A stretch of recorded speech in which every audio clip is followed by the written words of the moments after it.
Value হচ্ছে 6.63 into 10⁻⁻34। এইটা কাটাকাটি যায়, কাটাকাটি গেলে এখানে অ্যান্সার কি হয় দেখো, 1.6 ইন্টু 10⁻⁻19 ছিল, তার সাথে এই যে নিচে -34 আছে, এটা তো উপরে উঠে যাবে, তো উপরে উঠে গেলে +34 হবে। তো এইটা দিয়ে আমরা যে অ্যান্সার পাই মানে সেইটা হচ্ছে আমাদের অ্যান্সার, এবং কম্পাঙ্কর একক হচ্ছে কি পার সেকেন্ড। আশা করি এই ম্যাথটাও তোমরা বুঝতে পারছো।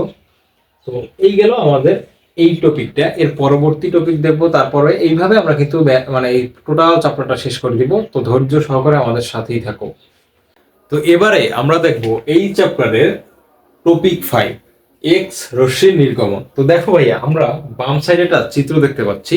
তো এক্স রে যে মেশিনটা আছে, ওই মেশিনটার দুইটা প্রান্ত, একটা হচ্ছে অ্যানোড আর একটা হচ্ছে কি ভাইয়া ক্যাথোড। আর এইটা হচ্ছে ভোল্টেজ সোর্স, অর্থাৎ এখান থেকে ভোল্টেজ দেওয়া হয়। তো এই অ্যানোড আর ক্যাথোডের ব্যাপারটা একটু লক্ষ্য করো, যে ক্যাথোডে প্রচুর পরিমাণে ইলেকট্রন থাকে, আর অ্যানোডের দিকে ওই ইলেকট্রনগুলো কি করে ভাইয়া, স্থির অবস্থা থেকে যখন তুমি ভোল্টেজ সরবরাহ করো তখন প্রচন্ড বেগে ছুটে যায়। ঠিক আছে ভাইয়া, প্রচন্ড বেগে ছুটে যায়। তারপরে ওই অ্যানোড থেকে এক্স রে রশ্মিটা নির্গমন হয়। যদি একটু ভালোভাবে লক্ষ্য করো যে এই ইলেকট্রনগুলো, এই যে অনেকগুলো ইলেকট্রন দেখতে পাচ্ছ, এগুলো কি হয়, প্রথমে এই যে ধনাত্মক চার্জ বিশিষ্ট অ্যানোডের দিকে প্রচন্ড বেগে ছুটে যায়। ছুটে গেলে কি হয়, এখান থেকে ইলেকট্রন আপাতিত হওয়ার পরে ওইখান থেকে কি হয় ভাইয়া, এক্স রে রশ্মিগুলোর নির্গমন ঘটে। তো এই হচ্ছে তোমার এক্স রে এর বেসিকটা। তারপরে একটু লক্ষ্য করো, এই ইপি সমান ইকে, এটা দ্বারা বোঝায়, দেখো এই ক্যাথোডে যখন ইলেকট্রনগুলো ছিল তখন তো স্থির ছিল প্রথমে, তখন ওদের স্থিতি শক্তি বা বিভব শক্তি ইপি সমান ছিল ইভি। ঠিক আছে, ইপি সমান কি ভাইয়া, ইভি, যে জায়গায় ভি মানে হচ্ছে কিন্তু ভাইয়া এই ভোল্টেজটা। ঠিক আছে, যেই ও ভোল্টেজ পাইছে তখন কি হয়েছে, প্রচন্ড বেগে যাওয়া শুরু করছে বা চলাচল শুরু করছে। তো সেক্ষেত্রে ও ওই স্থিতি শক্তিটাকে সম্পূর্ণভাবে কিসে পরিণত করছে, গতি শক্তিতে পরিণত করছে ভাইয়া। এই কারণে ইপি সমান কি ইকে, তো ইপির পরিবর্তে ইভি লেখা যায়, যে জায়গায় ভি মানে হইতেছে ভোল্টেজ, আর ইকের পরিবর্তে তোমরা জানো লেখা যায় ½ mv², যে জায়গায় ইকে মানে হচ্ছে গতি শক্তি, এম মানে হচ্ছে কি ভাইয়া বস্তুর ভর বা ইলেকট্রনের ভর, আর ভি মানে হচ্ছে ওই ইলেকট্রনের বেগ, তার উপরে কি স্কোয়ার আছে। এই সূত্রটা খুবই গুরুত্বপূর্ণ, তোমাকে বিভিন্নভাবে এখান থেকে বলতে পারে, এই ভি এর মান বের করতে বলতে পারে, অথবা এখান থেকে শুধুমাত্র ই এর ভ্যালু চাইতে পারে বা ভি এর ভ্যালু চাইতে পারে। তো যে কোনো কিছু চাইতে পারে, তুমি সূত্রটা খুব সুন্দরভাবে মুখস্থ রাখবা। তারপরে আমরা এক্স রশ্মির কিছু বৈশিষ্ট্য দেখবো, যে বৈশিষ্ট্যগুলো থেকে তোমার পরীক্ষায় তুমি কমন পাবে ইনশাল্লাহ। তো দেখো ভাইয়া, এই যে খুবই গুরুত্বপূর্ণ, এক্স রশ্মি বা এক্স রে একক কি, রঞ্জেন, এই ভ্যালুটা বা এই মানটা মনে রেখো তোমরা। এই যে কি বললাম আমি ভাইয়া, এক্স রশ্মির একক কি, রঞ্জেন, এটা কিন্তু পরীক্ষায় প্রতি বছরই দেয় কোনো না কোনো বিশ্ববিদ্যালয়। তো এক্স রশ্মির একক হচ্ছে রঞ্জেন, এই জিনিসটা তোমরা একটু মনে রেখো। দ্বিতীয়ত দেখো, এটি একটি তড়িৎ চুম্বক তরঙ্গ, অর্থাৎ এক্স রে কি, কোন ধরনের চুম্বক, মানে কোন ধরনের তরঙ্গ, তড়িৎ চুম্বক তরঙ্গ। এই তড়িৎ চুম্বক তরঙ্গের বৈশিষ্ট্য হচ্ছে আলোর বৈশিষ্ট্য, অর্থাৎ আলো, সব আলোই হচ্ছে তড়িৎ চুম্বক তরঙ্গ। তাহলে এক্স রেও কি ভাইয়া, একটা তড়িৎ চুম্বক তরঙ্গ। তারপরে এক্স রে এর তরঙ্গ দৈর্ঘ্যটা কত, 10⁻⁻10 মিটার অথবা 1 অ্যাংস্ট্রম। ঠিক আছে ভাইয়া, এক্স রে তরঙ্গ দৈর্ঘ্য মানে ল্যামডা যেটা ওইটা হচ্ছে 10⁻⁻10 মিটার। তারপরে এক্স রশ্মির বা এক্স রে এর তড়িৎ ক্ষেত্র দ্বারা বিচ্যুত হয়, এক্স রে তড়িৎ ক্ষেত্র দ্বারা প্রভাবিত হয় বা তড়িৎ ক্ষেত্র দ্বারা বিচ্যুত হয়। পরীক্ষা এইভাবে এমসিকিউ তে আসতে পারে, নিচের কোনটি সঠিক, ওইখানে একটা অপশনে সাপোজ এইভাবে দেওয়া আছে যে এক্স রশ্মি তড়িৎ চৌম্বক ক্ষেত্র দ্বারা বিচ্যুত হয়। ঠিক আছে ভাইয়া, তো এবার এই যে এইখানে যা আমরা শিখলাম তা দিয়ে আমরা ইউনিভার্সিটি কিছু কোশ্চেন সম্পর্কে আলোচনা করব। তো এই জায়গায় যে আমি 4টা লাইন লিখছি না ভাইয়া, এই 4টা লাইন থেকেই কিন্তু 4টা ইউনিভার্সিটি কোশ্চেন হয়েছিল। যে প্রশ্ন এইভাবে ছিল যে এক্স রশ্মির একক কোনটি, তারপরে এক্স রশ্মি আসলে কোন ধরনের তরঙ্গ, এর তরঙ্গ দৈর্ঘ্যটা কত, তারপরে এক্স রশ্মি তড়িৎ ক্ষেত্র দ্বারা বিচ্যুত হয় কিনা, এই টাইপের। তো এইখানে যা বলে দিচ্ছি আমি এইগুলোই হচ্ছে ইউনিভার্সিটিতে আসা তোমাদের কোশ্চেন। তো এবার আমরা পরবর্তী টাইপে চলে যাব, তারপরে এই চ্যাপ্টারটা তোমাদের শেষ হয়ে যাবে। তো এবারে আমরা দেখবো এই চ্যাপ্টারের সর্বশেষ টপিক, এটা হচ্ছে ভাইয়া ফটো তড়িৎ ক্রিয়া। তো ফটো তড়িৎ ক্রিয়ার বেসিকটা আমরা খুব সুন্দরভাবে আগে বুঝে নিব, তারপরে এর আন্ডারে ম্যাথ করব আমরা। তো চলো ফটো তড়িৎ ক্রিয়া কি এইটা আগে আমরা জানি। ভাইয়া ফটো তড়িৎ ক্রিয়া হচ্ছে কোনো একটা ধাতুর উপরে যদি নির্দিষ্ট একটা শক্তির ফোটন নির্গত হয়, মানে ফোটন যদি আপাতিত হয় কোনো একটা ধাতুর উপরে, তাহলে ওই ধাতু থেকে ইলেকট্রন মুক্ত বেগে ছুটে যায়। কি বলছি ভাইয়া, কোনো একটা ধাতুর উপরে যদি ফোটন আপাতিত হয় তাহলে ওই ফোটনের শক্তিটা ইলেকট্রন সংগ্রহ করে বা ইলেকট্রন ধারণ করে ও একটা বেগ নিয়ে ছুটে যায়, ধাতু থেকে ইলেকট্রনটা বিচ্যুত হয়ে যায়। এইটি হচ্ছে ফটোতড়িৎ ক্রিয়া। আশা করি ফটোতড়িৎ ক্রিয়ার কনসেপ্টটা তোমরা বুঝতে পারছো। এবার একটু চিত্র অনুযায়ী বুঝাই। যে দেখো ভাইয়া, এটা হচ্ছে ফোটন। সাপোজ ফোটন হচ্ছে কি, ওই যে প্যাকেট আকারে শক্তি, এই শক্তিটা এই ধাতুর উপরে আপাতিত হয়েছে প্রথমে, তারপরে কি হয়েছে, ওই ধাতু থেকে ইলেকট্রন মুক্ত হয়েছে, মুক্ত হওয়ার পরে একটা বেগ নিয়ে ও ছুটে সামনের দিকে চলে গেছে। এটা হচ্ছে ফটোতড়িৎ ক্রিয়া। এবারে ওই যে ফোটনটা ভাই আপাতিত হয়েছে, ওই ফোটনের শক্তি যদি ই হয় তাহলে ই সমান হবে সাই প্লাস ই কে ম্যাক্স। ই সমান সমান কি হবে ভাইয়া, ফাই প্লাস ই কে ম্যাক্স। যে জায়গায় এই ফাই মানে হচ্ছে কার্যাপেক্ষক, এটাকে অনেকে ডব্লিউ নট দিয়েও প্রকাশ করে। তো কার্যাপেক্ষক হচ্ছে এমন একটা জিনিস যে ন্যূনতম যে শক্তির জন্য, ন্যূনতম যে শক্তির জন্য বা যে শক্তির ফোটনের জন্য কোনো একটা ধাতু থেকে ইলেকট্রন মুক্ত হয় সেটা হচ্ছে কি ভাইয়া, কার্যাপেক্ষক। আর এই যে ইকে ম্যাক্সটা তোমরা দেখতে পাচ্ছ, ইকে ম্যাক্সটা হচ্ছে ভাইয়া ওই যে ইলেকট্রনটা যে গতি নিয়ে ছুটে যায়, অর্থাৎ ফোটনের টোটাল শক্তি ইকুয়াল টু কার্যাপেক্ষক প্লাস ওই ইলেকট্রনটার গতিশক্তি। কি হইলো তাইলে ব্যাপারটা, আলো এসে ধাতুতে পড়লো নির্দিষ্ট শক্তির, ওই শক্তিটা দুইটা ভাগে ভাগ হয়ে যায়। একটা হচ্ছে ফাই, ফাই মানে হচ্ছে ইলেকট্রনটা ওই ধাতু থেকে মুক্ত হতে যেটুকু শক্তি লাগে সেইটা, তারপরে প্লাস দিয়ে ওইটার সাথে আছে কি ইকে ম্যাক্স, মানে ওই ইলেকট্রনটা যে গতিশক্তি নিয়ে ছুটে যায়। আশা করি এই ব্যাপারটা তোমরা বুঝতে পারছো। এবারে দেখো ভাইয়া, এই যে ফোটনের শক্তি equal to phi plus E কে ম্যাক্সটা লিখলাম, তারপর দেখো ই সমান সমান এইচ এফ, একটা সূত্র আছে না, ই সমান এইচ এফ, তাহলে এই ফোটনের শক্তি আর একভাবে পাওয়া যায় ই সমান এইচ এফ দিয়া।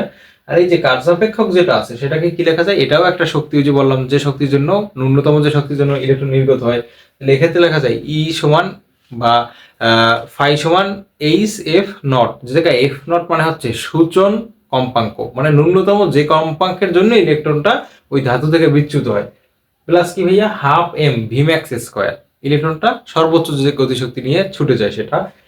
আবার ওই যে এফ এর পরিবর্তে লেখা যায় সি বাই ল্যামডা, এই কারণে এই সি বাই ল্যামডা সমান এক্ষেত্রেও এই সি বাই ল্যামডা নট। এখানে আবার এই ল্যামডা নট মানে হচ্ছে ভাইয়া সূচন তরঙ্গ দৈর্ঘ্য, সর্বনিম্ন যে তরঙ্গ দৈর্ঘ্যের জন্য কোনো একটা ধাতু থেকে ইলেকট্রন মুক্ত হতে পারে সেই তরঙ্গ দৈর্ঘ্য, বা এটার বাংলা টার্ম হচ্ছে সূচন তরঙ্গ দৈর্ঘ্য, সমান half M V max square. এখানে আরেকটা কথা আছে, দেখো এর সাথে কিন্তু একটা ভোল্টেজের সোর্স আছে ভাইয়া, ভোল্টেজের সোর্স আছে।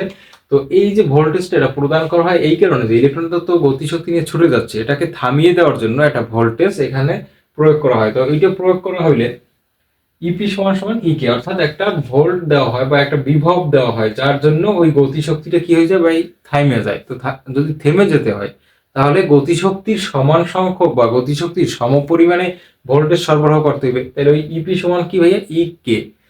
এরপরে ইপির পরিবর্তে লেখা যায় ই ভিএস, মানে ভিএস মানে হচ্ছে এক্ষেত্রে নিবৃত্ত বিভব, তোমরা এই সূত্রটা মনে রেখো। সমান সমান half M V max square. আবার আমরা জানি ইকে সমান কি p square by two m. এটা হচ্ছে ভাইয়া গতিশক্তি এবং ভরবেগের মধ্যে সম্পর্ক। তাহলে ইকে সমান সমান যদি P square by two M হয়, তাহলে ইভিএস সমানও P square by two M, কারণ আমরা জানি ইকে সমানও ইভিএস। যেহেতু ইপি সমান ইকে, তার মানে কি বিভব সমান গতি, তাইলে ইভিএস সমান সমানও P square by two M লেখা যাবে। এখান থেকে ভরবেগ পি সমান পাওয়া যায় root over two M EVS. খুবই গুরুত্বপূর্ণ সূত্র ভাইয়া। এইখান থেকে এই সূত্রটা খুব ভালোভাবে তোমাকে মনে রাখতে হবে, অবশ্যই মনে রাখতে হবে এই সূত্রটা। তারপরে তোমাকে অবশ্যই এই সূত্রটা মাথায় রাখতে হবে। তারপরে এই যেটা সূত্র আমি প্রথমে লিখে দিচ্ছি ভাইয়া, এইটা মনে রাখতে হবে, এবং এইগুলোর কিভাবে ভাঙানো যায় এগুলো একটু মনে রাখতে হবে। যে ফাই এর পরিবর্তে এইচ এফ নট ব্যবহার করা যায়, ই এর পরিবর্তে এইচ এফ লেখা যায়, এগুলো মনে রাখতে হবে।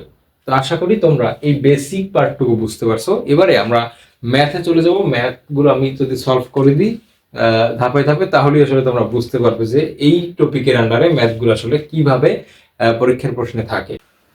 তো ভাইয়েরা দেখো, প্রথম কোশ্চেনটা আমাদের কি দিয়ে দিছে, 2 × 10⁻15 হার্টজ কম্পাঙ্কের আলো 3.26 × 10⁻−19 জুল কার্যাপেক্ষক সম্পন্ন ধাতব পৃষ্ঠে আপাতিত হলে নির্গত ইলেকট্রনের সর্বোচ্চ গতিশক্তি কত? অর্থাৎ আমাদের ইকে ম্যাক্সটা বের করতে বলছে। তাহলে আমরা চোখ বন্ধ করে ওই সূত্রে ফেলে দিতে পারি যে ই ইকুয়াল টু হচ্ছে ভাইয়া e equal to phi plus e k max. এখান থেকে আমাদের ইকে ম্যাক্সটা বের করা লাগবে। তাহলে আমরা বলতে পারি ইকে ম্যাক্স ইকুয়াল টু কি বলতে পারি ভাইয়া, ই মাইনাস ফাই। এক্ষেত্রে ই এর ভ্যালুটা কত দেওয়া আছে ভাইয়া বলো তো? ই এর ভ্যালুটা দেখো ভাইয়া, বলা আছে যে এত জুল কার্যপেক্ষকের সম্পন্ন আপাতিত হলে নির্গত ইলেকট্রনের সর্বোচ্চ গতিশক্তি কত।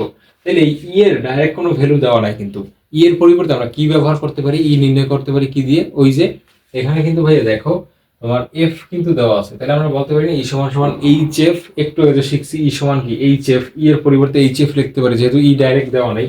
তো এখানে আমি ই এর পরিবর্তে এইচ এফ লিখলাম, মাইনাস দিলাম।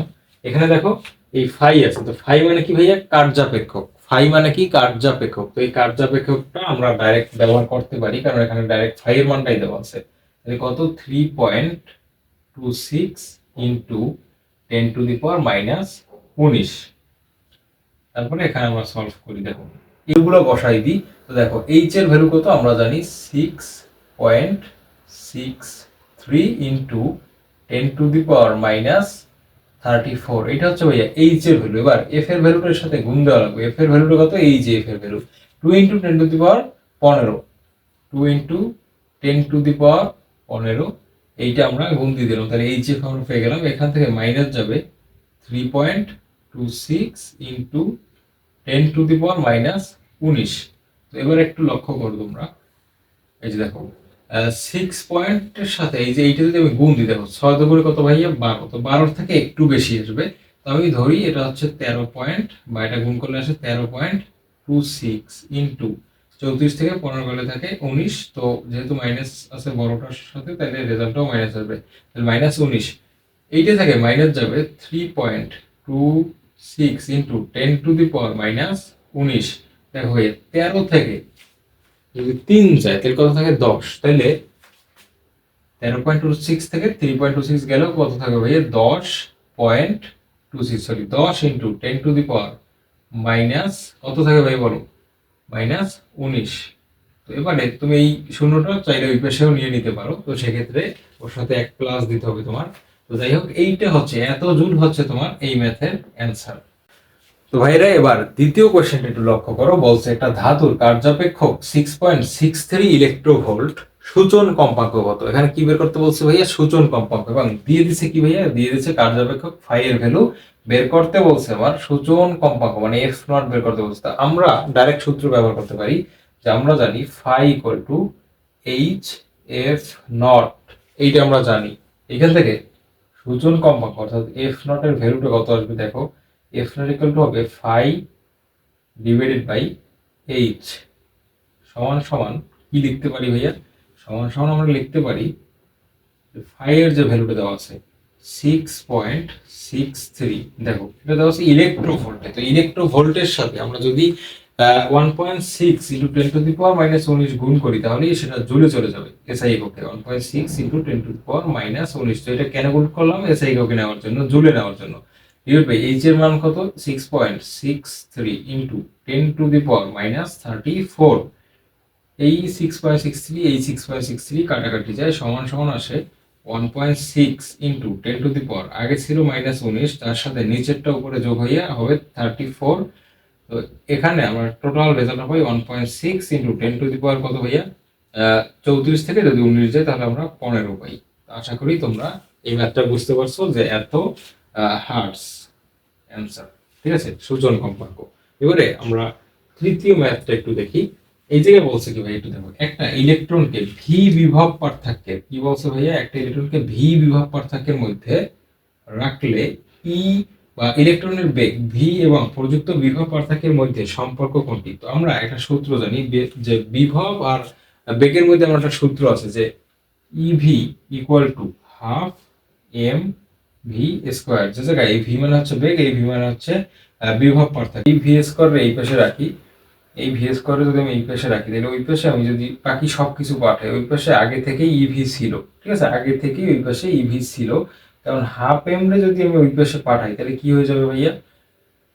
কি হয়ে যাবে বলো?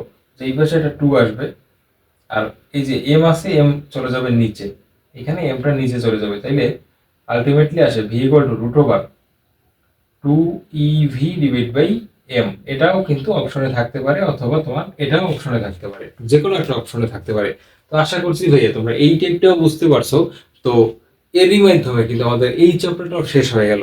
তো তোমরা যারা গুচ্ছ স্পেশাল বা এই টাইপের যে ভার্সিটিগুলো যেগুলো আছে, এই ভার্সিটিগুলো স্ট্যান্ডার্ড ক্লাস চাও, তো অবশ্যই আমার চ্যানেলটার সাথে থাকো, আমার চ্যানেলটা সাবস্ক্রাইব করে দিও এবং চ্যানেলের প্রতিটা ভিডিও তুমি দেখো, তোমার জন্য ভাই অনেক উপকার হবে ইনশাল্লাহ। তো দেখা হবে পরবর্তী কোনো চ্যাপ্টারে। কোন চ্যাপ্টার চাও নিচের কমেন্ট বক্সে এখনই জানিয়ে যাও। তো আশা করি তোমরা আমার এই ভিডিওগুলো দ্বারা অনেক উপকৃত হচ্ছ। আল্লাহ হাফিজ।